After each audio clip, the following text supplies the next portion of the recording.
the first thing they should do, is get out. The second thing they should do is they can actually take calcium supplements. Now, the calcium supplements are just ordinary calcium tablets. They can buy them in the health food shops, and these tablets will help to block the access of the strontium and the uranium to the DNA.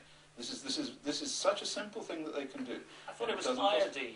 No, yeah, iodine, surely. They can but the half-life of iodine is very rapid, 8 days. You know, so the iodines have all gone. And so they've either affected the thyroid or they haven't affected the thyroid. There's nothing you can do about that. The government should have handed out tablets. It turns out they didn't. That's what everybody says. But what they can do is with the long-lived isotopes, the uraniums and the strontium, is they can reduce the access to the DNA by taking calcium tablets. Yeah. Just calcium? Calcium? Can they not just drink milk? No, because the milk's going to have the strontium and the uranium in it, of course. That's the point. And presumably the calcium tablets don't? No, that's right. Made abroad, or? Yeah, all of those things. So is calcium easy to assimilate? Yes, it's totally harmless. People take the calcium tablets for osteoporosis. They sell them in the health food shops. They have no side effects whatever.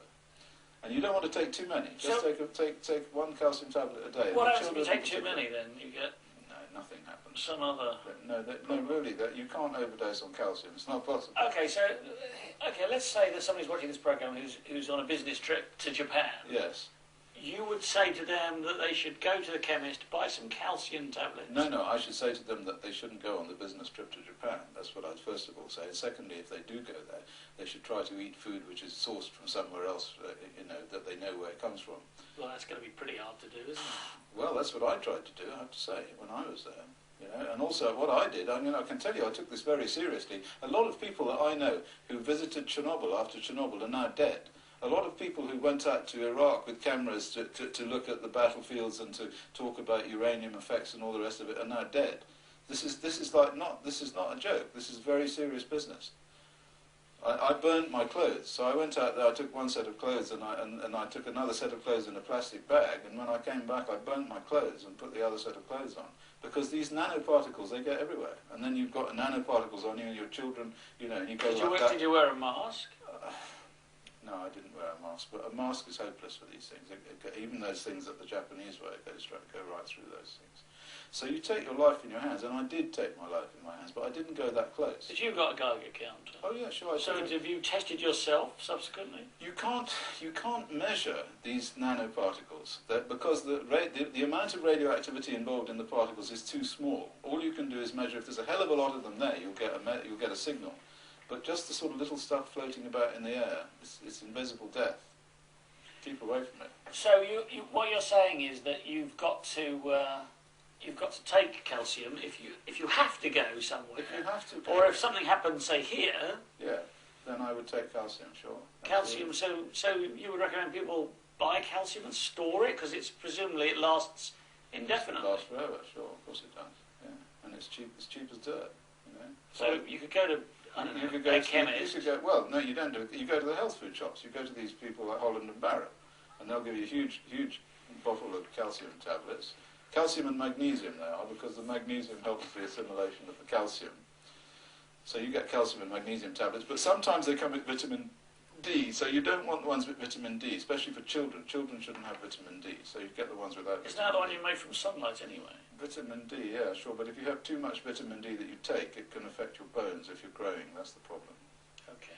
Yeah. And how effective is the calcium then? Well, studies were done in the 60s, funnily enough, because of not funnily enough, because of all the strontium that was coming down in the 60s from the weapons fallout. At least 5 or 6 scientific papers were done where they fed calcium tablets to human beings or rats, and then they exposed them to strontium, or they were exposed to strontium, and they measured the strontium in the bone or in the urine and so on, and they found that they work. They pushed the strontium out. They work. So it's never too late to take the strontium? The calcium tablets. No, it's not. Sorry, I beg your pardon. Take the calcium. No, it's never too late. And in fact, in my opinion, you should take cesium tablets. But the trouble is, the government won't license anybody to make cesium tablets. Although cesium is actually quite harmless, so you could easily make these. But there are all sorts of peculiar regulations in these areas of manufacturing tablets and so on. So you're in a rather odd area because it's this sort of quasi medical. You see, and once you're in the medical area, there are all sorts of funny rules and regulations. What about the risk to troops that have been in these places where the bombs have gone off? And Well, you've got two sets of troops, really. You've got the troops from the test veterans, which I talked about, but the Gulf War veterans suffer from a disease called Gulf War syndrome, and this emerged in the 90s, and that's almost certainly a result of exposure to uranium. Uranium goes up the nose, it gets through the olfactory bulb into the brain, and it goes into the brainstem and it destroys cells. And but a chap called Cheney in America has done nuclear magnetic resonance measurements of brainstem cells viability, whether they're alive or not, in Gulf War veterans, and compared them with controls and shown that the brainstem is damaged, and that's why they have this Gulf War syndrome. And so it's nothing to do with the vaccinations they were given, because one of the theories is they were given these powerful vaccination cocktails. Yeah, sure. No, it's well, to be honest, nobody knows exactly, but the evidence is that it is the uranium. And the French have done work on rats, and given rats, allowed rats to inhale uranium and shown that they have sort of problems with their psychology and their sleep. The sleep patterns are affected, and all sorts of brainstem type housekeeping properties that the uranium affects. And also in the Gulf War veterans we found high levels of congenital malformation in their children, and that's the other thing that it does, of course, is it does the chromosomes, and because of the chromosomes you get damage to the sperm, and then so they get children with deformities, just like they do in Iraq. But here we're talking about American troops. So what about the English troops have been? Well, presumably, but nobody studied the English troops, but presumably the same. Sure. So if somebody's watching who was in the armed services in one of these countries where depleted uranium weapons were used, or possibly live uranium weapons were used, should they not have children, in your opinion? No, I think you can have children, but you need to. I mean, it's stochastic. You say it's under the play of chance. It just means that if you did an epidemiological study, you'd find there was a higher probability. So you wouldn't say don't have children, but what you would say is if you do have children and they turned out to have something wrong with them, the cause is almost certainly going to be your exposure to these uranium weapons. That's the point. But the other point that you made is that this goes down the generation. Yes, it does. That's right. So there is no coming back. That's what we found with the test veterans. Yeah. Well, it seems that the one way that this sort of genetic damage gets out of a population is if you die before issue. That's how it goes. Without having children. That's right. That's the only way of getting these sorts of genetic damage components out of people. So we're increasing the general genetic damage component of the human race, and of course all other animals as well.